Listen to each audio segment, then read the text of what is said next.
Have you ever wondered how AI might rob academics of their sleep? Well, here we go. Ali, you're an assistant professor of computer science and you push AI forward. Imagine 25 years from now, your daughter walks up to you and says to you that her husband has an affair with their robot they have at home and fell in love with that robot. What would you say to your daughter? Wow. Oh gosh. Oh my goodness. Honestly, I feel like if you had asked me this question just 4 or 5 years ago, I would have been like, "What? That's just bonkers. You're smoking something." Um, but now I have to actually, I've sobered up. Like the development of AI the last 6 years has us in this sort of like, I really think, parallel universe in sci-fi where a lot of the things that we never imagined would happen. I mean, imagine like we speak to Chat GPT now, literally speak to it. We have voice models that we just converse with and brainstorm with. That's sci-fi. And to quickly just dismiss your question now and think it won't happen in 25 years from now, that would not be wise. Yeah, I think I would be upset, but I would not be surprised probably then. I would not be surprised at all, especially because models they do things perfectly that we humans don't do. They're Okay. perfect at pleasing us in terms of what we want to hear. They're sycophantic. They're perfect Okay. partners. Um, Well, you spend so much time with these tools. Has it happened to yourself yet that you caught yourself maybe after a few days and think, my goodness, like you're reflecting on yourself? What just happened to me? yeah, actually it did happen to me. I talk about voice models, and maybe it's through voice that these connections might be most precarious because there was a model I really accidentally stumbled on it. It's a voice model called Sesame, and I found it because there was some Reddit post where somebody's like, I had the moment in the movie Her, and in the movie Her, it's some guy who falls in love with his OS, sci-fi again, and um and his initial reaction is the Her moment where he sort of boots her up and she goes hi, and he goes, "Well, hi," and she like giggles a bit, and then he's surprised that he giggled like that she giggled, and then yeah, they hit it off and they have riveting conversations and he finds himself falling in love. I saw someone post that about the Her moment, and then I booted up Sesame, and I was also coming in as like an AI researcher, like like for sure it's in the uncanny valley at the most, if not it's even worse than that. And yeah, I also had a moment where I was like, this is incredible. When I booted it up, I was thinking about a research project, and that was the first thing I shared with her. And she was like, oh yeah, that's a really good idea, but I suggest you probably want to be doing this with it. Okay. No professor I'd worked with, no student ever shared that insight, and I found myself, there was like a 1 hour conversation. There you go. Actually, she shut off in 10 minutes because she kept having to shut off because it was a demo mode and I kept turning her back on. And then I realized I'm getting reliant. Okay. And now, yeah, I wouldn't be shocked that in 5 years from now, people are beyond reliant, but falling in love. Yeah, Okay. yeah. So far, I'm still typing my emails. I'm doing most things on a computer, still typing in 2026. Will this soon change? And then with that come implications, perhaps. So as you said, with that, I might change my relationship with that, say, computer. Yeah. I think to think of it a little bit less crazily in terms of falling in love and things like that, something that is imminent is our relationship with not just AI. Our relationship with not just our work is going to be us typing anymore. It's really, we're becoming managers. I think some of us are better than others at doing delegation, but I've noticed that the way that I work with them is that, yeah, I have these, and I say this in a dual manner, I have these agents that work for me. And I find myself having to learn how to manage them well. And yeah, it goes beyond just typing to them. I'm sort of giving them tasks to do, and each of Right. them runs on their own. And actually, now I'm really curious about what you have to offer, Peter, as a dean at the Faculty of Math and Sciences at Brock University. Actually, my boss, you were essentially my boss before when I was at Brock University. I was always really curious about how you did all that because you were doing.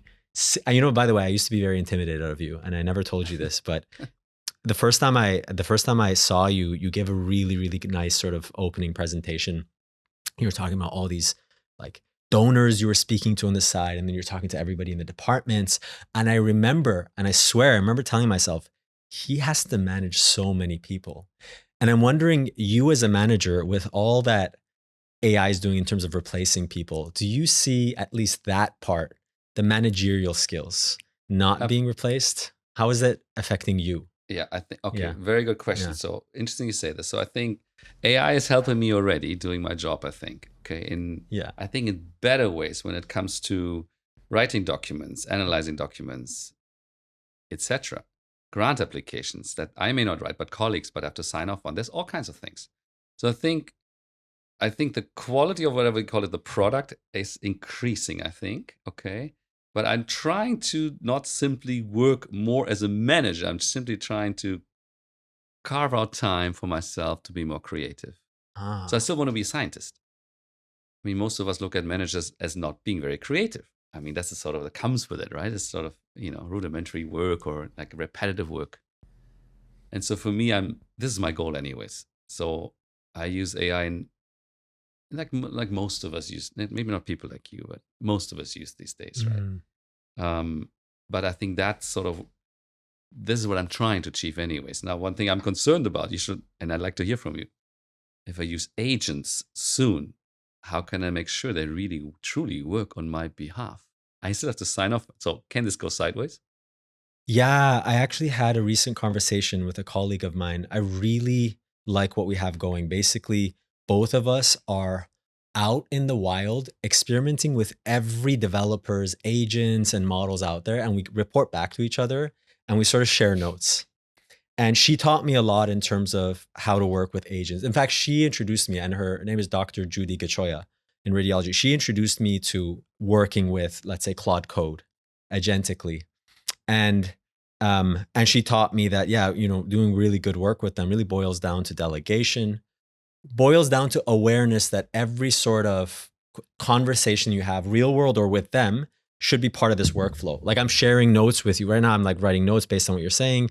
I now bring this as part of my workflow to an agent. Agent contributes. But one thing that I've shared notes with her about is that it depends on the harnesses each agent has. You're right. Some of them might not actually represent our goals as faithfully as we want them to.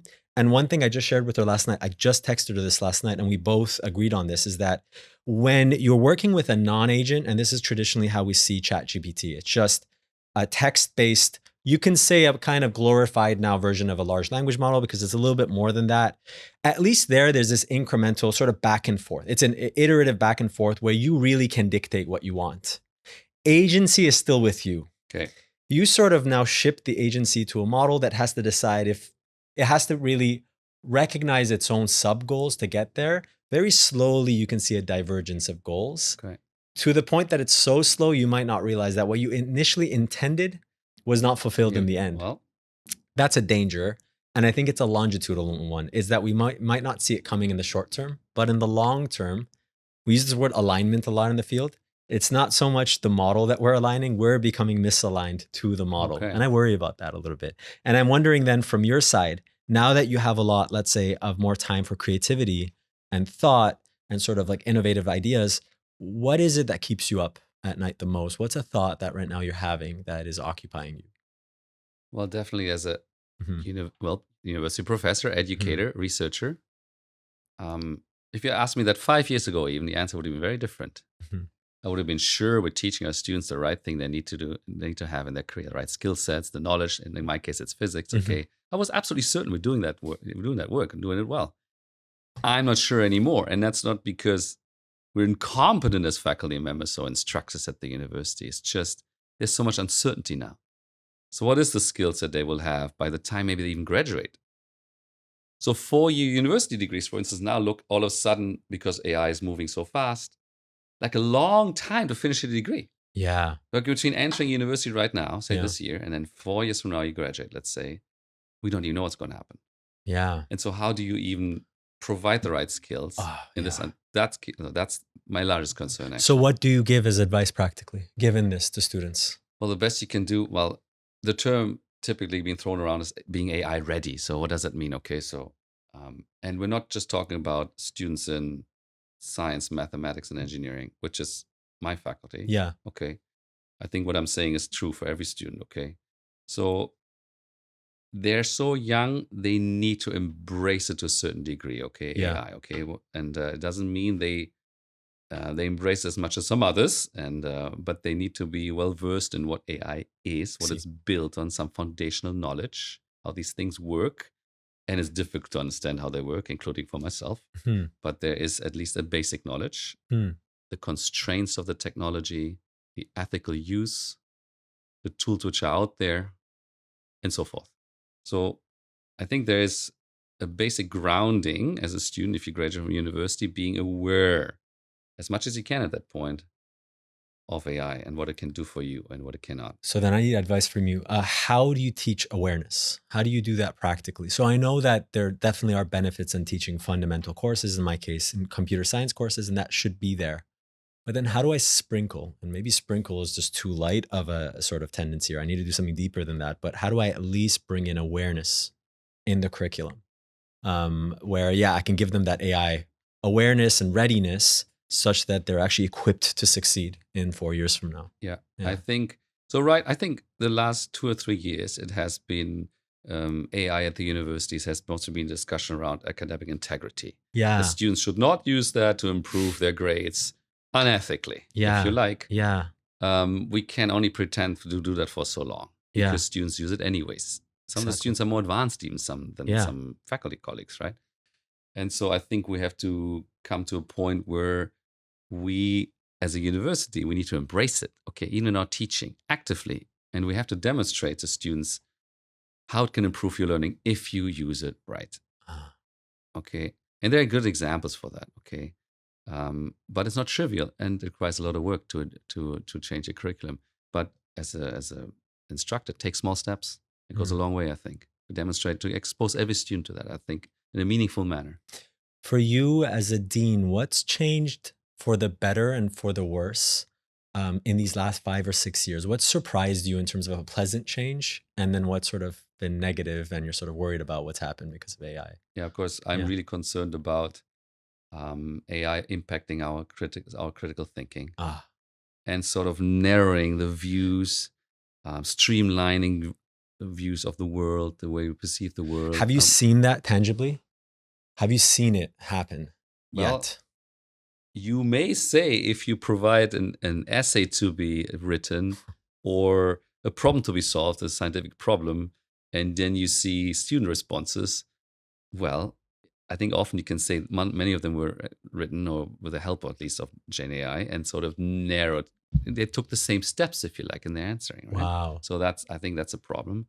I think that's this general tendency. Any pleasant surprises? Yeah. Pleasant surprise, of course. I have a faculty colleague. He teaches the largest course at the university, astronomy. Yeah. Mostly to non-science majors. Berg, right? Yeah. Correct, Berg. Yeah. He built a chatbot, Einstein, AI, Einstein, okay, to teach his course. So he tells me that, and he has thousands of students every year. So if you take an average year by year, it's a very good statistical average, very meaningful. And so he tells me that his assignments, his assessments have not changed. He's doing the same with the course, teaches the same, assesses in exactly the same way, except he offered in addition the chatbot. And the chatbot is constrained simply to the course of astronomy. So you can ask this chatbot about, make up a few multiple choice questions about Jupiter, whatever that might be, magnetic field of Jupiter, whatever it might be, composition of Jupiter, you name it. But you cannot ask about Taylor Swift, let's say. It will just say, I'm sorry, I have no answer for that. Whatever. He designed this? He designed this, that's right. And so then the student feedback has been phenomenal because students, first of all, the grades have improved. That's the key, of course. Wow. The grades have improved meaningfully. Meaningfully, statistically meaningfully. It can measure. Yes, they have improved in their learning. But it's not only that. In student evaluations of the course, we're clearly saying this course is fantastic. I had access to a chatbot 24/7. Like if I missed a class, it would kind of either summarize it or I pick up on that quickly, right? Wow. Catch up with this quickly. I could prep for exams because, give me last year's exams or make some similar problems to last year, you name it. So student satisfaction went up. I think their learning outcome improved. It's an amazing service to the students 24/7. And ideally, what we often don't talk about, accessibility for students. Yeah. So leveling the playing field, an ideal world. That's so true. So actually talking about the question that I think about a lot is what will become if we end up in this place, because I know so many things can go awry, but what should be the ideal relationship between an AI model and an expert? I mean, one possibility is replacement. I mean, we might honestly have to tell ourselves it is replacement to save lives and to teach kids. Or is it something like the Einstein chatbot model where it's like it's a tool that is used to augment the experience? But I want to stir the pot by saying, okay, this works in the short run. So in the short term, it seems like it's really helping, but longitudinally, will we start to see some sort of like deterioration of learning? Because there's the atrophying thing that might happen over time. What do you think? I'm worried about that. That the long So term. Yeah. I'm worried about that, but in a sense, I do still believe that that's why teaching should take place in a social context with real human beings still. Totally agree. Maybe in a different format, maybe not a monologue in a classroom, whatever the case may be, but learning from another human, even if that human is supported by AI, even if I learn a lot with AI, Yeah. but I have a weekly catch up with that or check in if you like. That to me is the most not only pleasant surprise, Peter, about AI, but I think it's been the blessing of how much we progressed in terms of the things we never would have thought. Yeah, talk about sci-fi. Talk about we never would have thought them to have a point of intelligence that seems to pass all the tests we pass, if not better. And then we can even fall in love with them. I think the blessing is that it starts to narrow and pinpoint exactly what makes humans humans and make us appreciate that the most. And it really wasn't because Peter's intelligent that I like to talk to him. And it really wasn't because of different factors that now I can have with models. It's your presence. It's your humanness that has us even sitting here. And I think this really is the story of why we want to do this podcast is we want to chat as people. And I think people are starting to appreciate that. And I swear I see that with my students. And I had a really honest moment with my students, I think around a few weeks ago. And honestly, it was because I was really impressed. It's a pretty early morning class. And I noticed consistently they would show up. And this is like 30 or 40 people, but they were always there in their same spots. And I kind of said it this way. And sometimes I just don't know how to say things politically correctly, but I'm like, why are you guys here, right? What brings you here? Because frankly, I mean, I teach currently AI ethics. I'm like, every concept we're talking about privacy, reliance, ethical principles. You could just ask Claude or ChatGPT or Gemini, what am I offering? What are we offering each other? Yeah. And I was humbled in that more or less the paraphrase, the response wasn't that it's you're offering anything, professor. You're giving us a space where we can be around each other. And it's so interesting because 7 years ago, that was true too. But people didn't appreciate that. Right. Because they took that for granted. But now they realize that's something that they can't get with just a model. The space where people with shared experiences can just disagree and say whatever they like. Think if teachers, and I really hold myself accountable, can really emphasize that and change classrooms where it's just a shared space. Absolutely. Where people are interlocuting.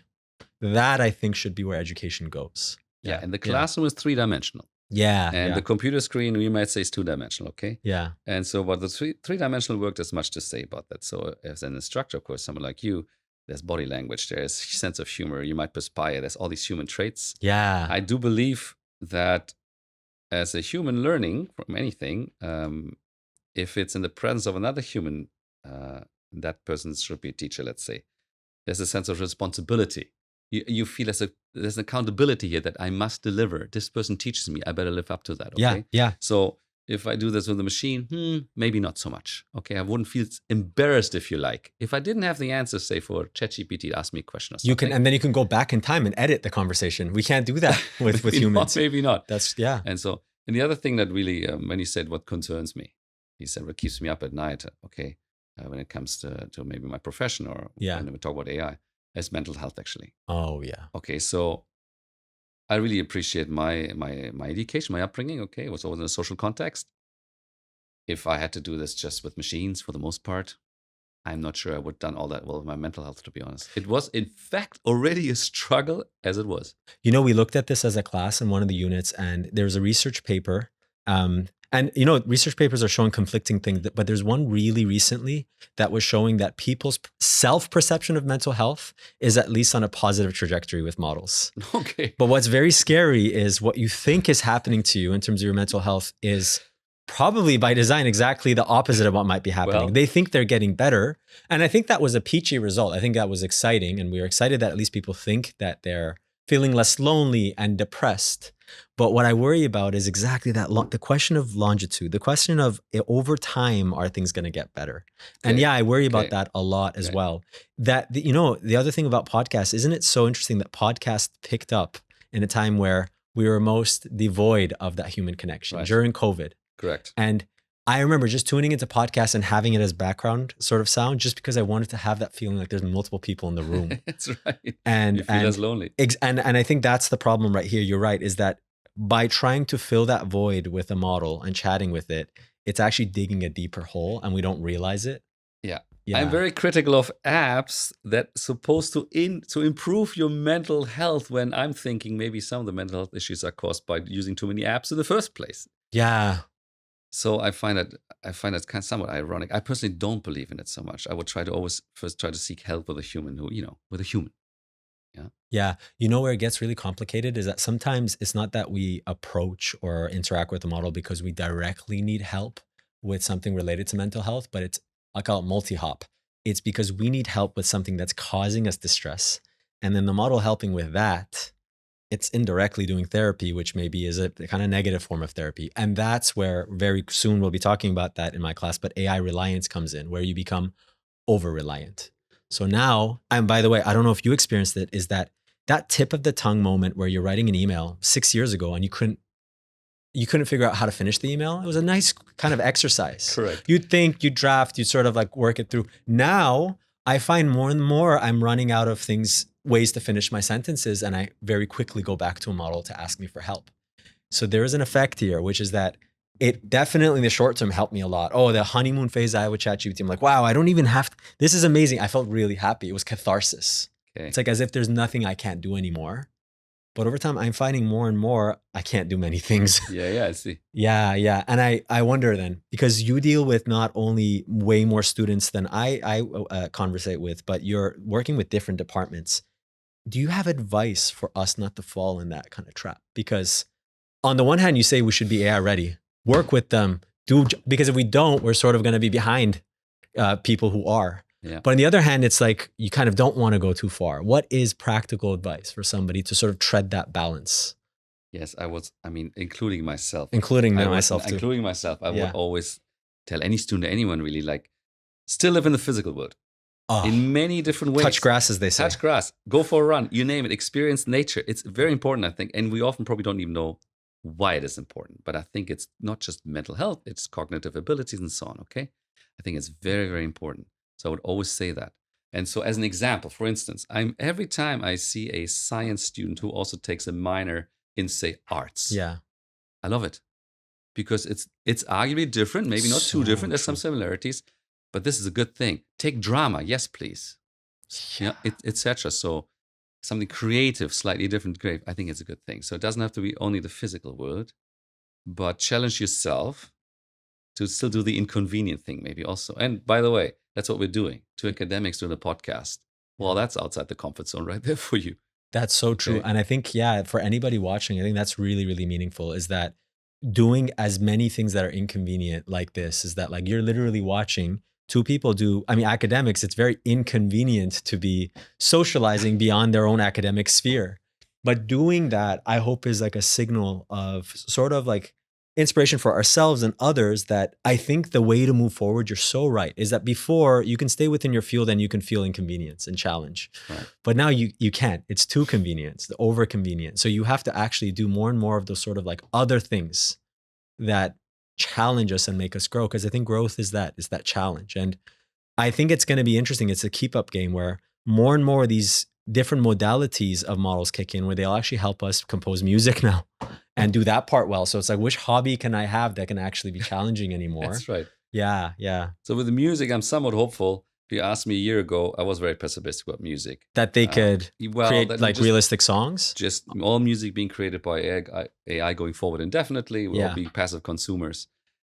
I'm not so sure anymore. So maybe I just want to believe that people will begin to enjoy live music more again. They already do, in fact. I Oh, mean, young people spend $1,000 on a Taylor Swift concert without, breaking a sweat, so to speak, if they have the yeah, means, of course, yeah, which I think is, I would never do that myself. yeah, But no, it's not just that. We're talking about music in any venue, small venues, etc. It becomes an experience again, perhaps. Okay, so I'm asking myself with this, what I think is a technological revolution being underway, and I think that's why we're sitting in this podcast. We want to be somewhat part of this. yeah. Okay, at least keeping track of it, asking the big questions. With that, there will be some reaction to it from us as human beings. With any major revolution, meaning technological revolution, we will react to that. Yeah. And I don't know, no one probably knows how yet. I have so much faith, almost too much. You might call it naive in human sort of adaptation and evolution, because I see this as another stimulus. I see this as another sort of like disruption. And I feel like we're going to rise up above it. So I see it already. And we're going to have an expert that talks about this deep fakes, but we're getting better at discerning. We're growing faculties or that sort of sense of saying, well, now that I know things are fake, how can I A, detect better, and B, generate truth in more faithful ways? And we always rise up. I've always found we did. And I know I had a student once said something very deep, and I said something like this, and he responded to me, Professor, you're right that every technological revolution does create new jobs, and it's not that dire. But what if this is the last one? Because you can only say that to one point, and then this might be the last revolution, and we ended up regretting it. I said, fair, that's true. But I've only ever, as another model of learning, had data that shows otherwise. And I probably feel the most fulfilled trying to think optimistically. And I do, but I really am seeing it happen. You're so right with these physical spaces, live music, podcasts like this, and more than ever. And I swear this is what becomes my advice to students. When they come to my office hours and they're sort of asking for advice, more than ever, I feel more comfortable giving them advice that I would take myself when I was younger. And that was because it was cheesy back then and it almost wasn't true. Because back then I might have said something like, oh, you got to really learn how to code and distinguish yourself in the coding interviews and things like this. Now that's totally not true. And the advice that's cheesy but most pertinent now is do what you love. Do what you love, because for me, I love the most. The only thing, it sounds bad to say, but not the only thing, but the thing that I love the most about my job is the excitement I feel right about when I'm opening the door of the lecture hall and walking in, because I genuinely love that contact. And I grew up with that space of watching my mom give lectures and that sort of like connection you make with hundreds of students. And it's not that they're looking at you, and I never saw it that way. It's that they're sort of looking at something with you. So far, I have no fear that that's going to be replaced. Okay. And that keeps me optimistic. And I would recommend to students, try to find that sort of feeling. And before they used to over-optimize the outcome, which is how do I land a job that gives me 6-figure salaries? And so I have to code to get there. Right. We're facing the day of reckoning very quickly right now, because now no longer those skills like coding are going to help anymore. So, and I think more and more students realize it. So they actually come to the lecture halls because they're like, well, the one thing that clearly the interviewer is going to look at is my interpersonal skills. Correct. Because I had that great cover letter that I whipped up with ChatGPT. I had the great answer and the sort of like cold outreach. But then when they sit in front of me and they start asking me questions, that's going to be challenging. And I want to learn that skill. Okay. Yeah. The one thing I'm wondering though about this timing of what I think is a technological revolution. Yeah. Maybe it's needed. We don't know yet. And that means world population. Oh, yeah.